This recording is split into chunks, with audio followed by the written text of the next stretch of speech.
राम राम शेतकरी मित्रांनो.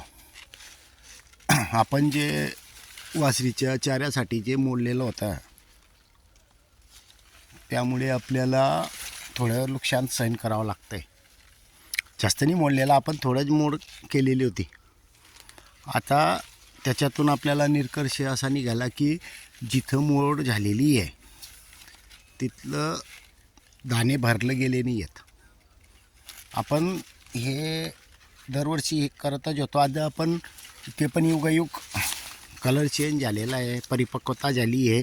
त्याच्यामुळे आपण दाण्यामध्ये अर्क निघतो का ते पाहण्यासाठी ओपन केलं होतं, पण त्याच्यातून हे आपल्याला मिस्टेक समजून आली.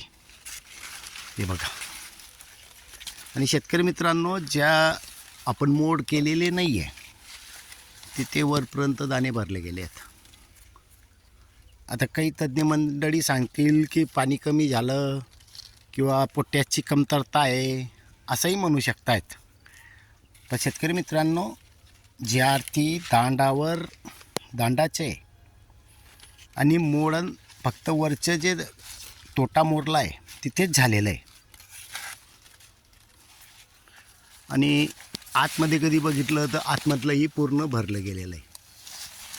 तर ना पोट्याची कमतरता, ना पाण्याची कमतरता आहे. आपला वरचा जो जाणारा तोटा होता त्यामधला जो वरतून जे पडणार असतं त्याच्यानं भरलं जातं असं ऐकलं आहे मी. ते सत्य असेल, त्यात शंका नाही आहे.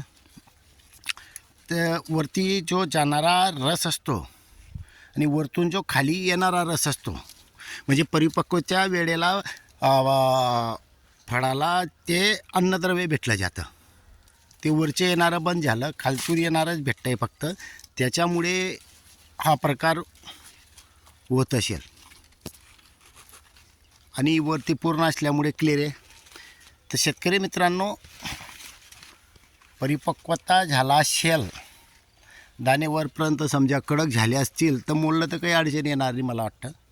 पण शक्यतो दाणे दुधाळ असतील तर त्या कंडिशनमध्ये मोडू नका, कारण आपल्याला अनुभव आले आहेत यावर्षी. नाही तर मी पण दरवर्षी मोडतो आहे, पण असं लक्ष गेलं नसेल. तर शेतकरी मित्रांनो, शेवटी तुमची इच्छा आहे, पण नुकसान होईल यात शंका नाही आहे.